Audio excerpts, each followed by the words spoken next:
This morning, Iranian drones crossed into a country that has not fired a single shot in this war, Azerbaijan. They hit the passenger terminal of Nakhchivan International Airport. One drone landed near a school. President Aliyev went on national television, called it an act of terror, and put the entire Azerbaijani military on full combat readiness. Iran denies it. But Azerbaijan's defense ministry says they tracked 4 Iranian drones crossing the border. And that is not even the biggest story of the day, because while those drones were crossing the Azerbaijani border, the President of the United States sat down with Axios and said 5 words that no American president has ever said about Iran. I have to be involved in the appointment. He was talking about choosing Iran's next supreme leader. Trump called the frontrunner, Khamenei's own son, a lightweight. He said the pick is unacceptable. And then he compared the situation to Venezuela, where American forces captured Maduro in January and installed a leader who now cooperates with Washington. Welcome to the Sandtable. This is briefing number 17. Subscribe and hit the bell, because in this video I'm going to take you inside 7 developments that just changed the trajectory of this war.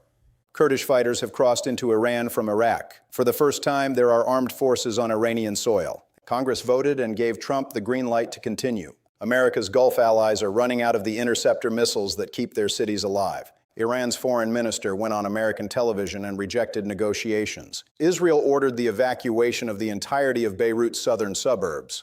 And Israel's defense minister just revealed that the plan to kill Khamenei was set in motion last November. But first, let's look at what Trump is really doing with Iran's succession. Here is why Trump's statement matters more than anything happening on the battlefield. Iran's Assembly of Experts, 88 senior clerics, has been working behind closed doors to choose Khamenei's replacement. An announcement could come at any time. The leading candidate is Mojtaba Khamenei, the dead leader's 56-year-old son, a hardline cleric with deep ties to the Revolutionary Guards. He has never held public office, but for years he has operated inside his father's inner circle, building influence across the security establishment. Trump's message to the assembly was blunt. He called Mojtaba a lightweight. He said the choice is unacceptable. And then he made a comparison that reveals how he views this entire situation. I have to be involved in the appointment, like with Delcy in Venezuela.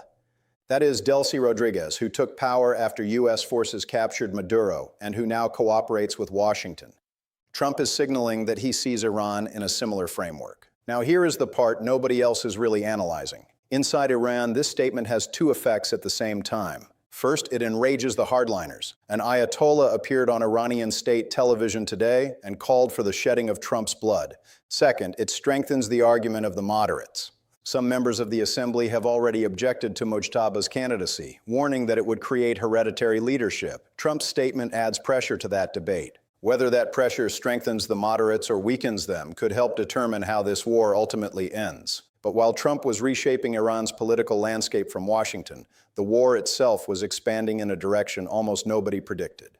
Let's look at Azerbaijan. Around noon local time today, at least 4 drones launched from Iranian territory crossed into Azerbaijan's Nakhchivan exclave. This is a narrow strip of Azerbaijani land between Iran, Turkey, and Armenia. Azerbaijan's defense ministry says radar tracked the drones crossing the border. They have been identified as a rash, 2 loitering munitions, Iranian-made weapons. 1 drone struck the airport terminal. Another landed near a school in the village of Shakarabad. 2 civilians were injured. Iran's general staff denied responsibility.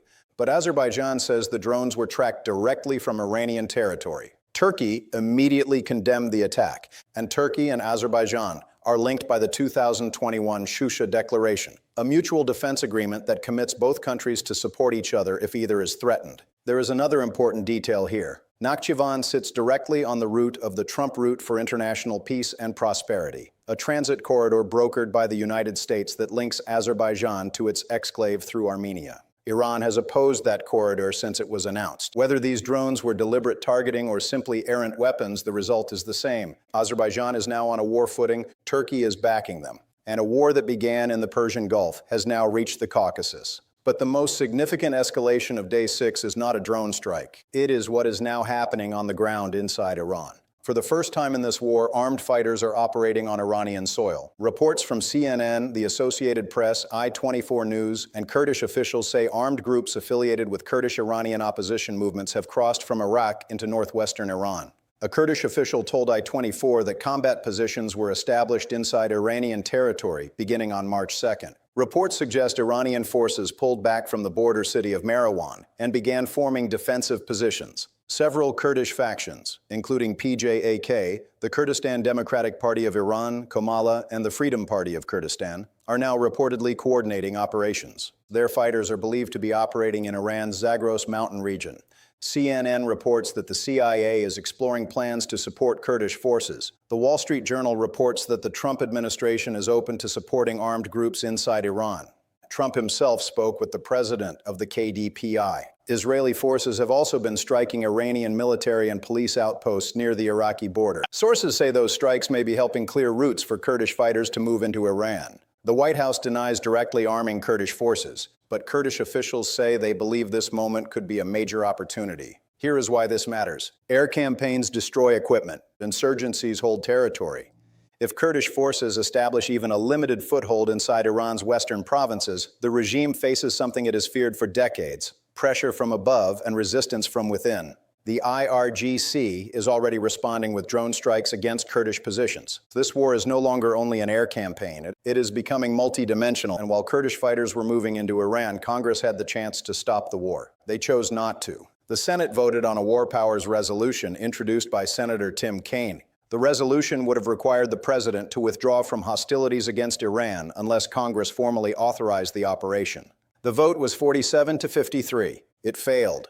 Every Republican voted to continue except one, Rand Paul. Every Democrat voted to stop except one, John Fetterman. The House rejected a similar resolution, 212 to 219. Only 2 Republicans broke ranks. The result is clear. Congress declined to halt the war. Politically, the president now has a mandate to continue Operation Epic Fury. Under the War Powers Act, the 60-day clock is still running. But today's vote sends a clear message.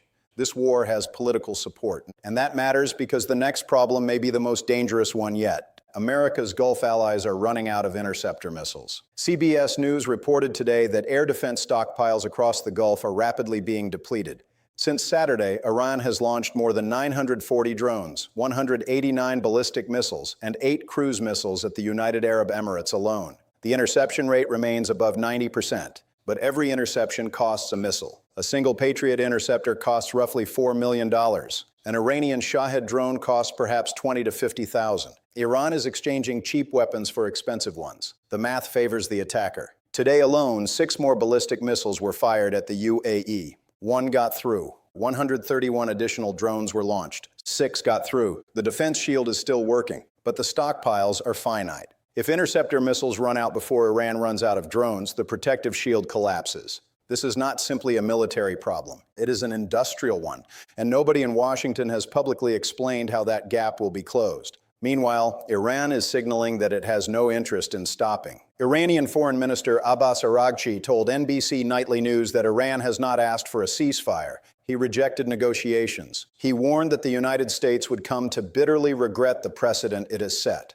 Iran's military leadership threatened wider attacks aimed at damaging the region's economy. The death toll in Iran has now passed 1,200. More than 6,000 are reported wounded. Israel says it is entering the next phase of the war after conducting thousands of strikes. And the IDF has ordered the evacuation of the entire Dahiyeh district in Beirut, an area home to hundreds of thousands of people. More than 300,000 are already displaced in Lebanon. Iran is not signaling retreat, it is signaling escalation, and the coalition opposing Iran continues to grow. France has authorized U.S. use of French military bases. Italy is sending air defense support to the Gulf. Australia is deploying military personnel. Ukraine has offered expertise in countering Iranian Shahed drones, and the U.S. Embassy in Kuwait has suspended operations. But the revelation that may change how historians view this war came from Israel's defense minister today. Israel Katz told Channel 12 that in November, Prime Minister Netanyahu set the objective of eliminating Khamenei. He said Israel initially prepared to carry out the operation alone. Discussions with the United States came later. The protests inside Iran accelerated the timeline. The original target date was mid-2026. The plan was moved forward. What that means is simple. The war did not begin 6 days ago. The decision behind it was made months earlier. Israel and the United States adjusted timing based on events inside Iran. What looked like a sudden escalation was actually the execution of a plan that had already been prepared. Here is the full day 6 picture. The war expanded geographically. Iranian drones struck Azerbaijan, pushing the conflict into the Caucasus. It expanded militarily. Kurdish fighters entered Iran, opening a ground dimension. And it expanded politically. Congress allowed the war to continue. while the president signaled he intends to influence Iran's succession. 15 countries are now directly affected. More than 1,200 dead in Iran, dozens in Lebanon, 11 in Israel, 6 Americans, 20,000 seafarers stranded, thousands of flights canceled, oil prices rising, markets falling. 6 days into this war, and the biggest decisions have not yet been made. Subscribe, hit the bell, share this briefing, and tell me in the comments, does Trump demanding a role in choosing Iran's next leader make peace more likely or less likely? I will see you in the next briefing.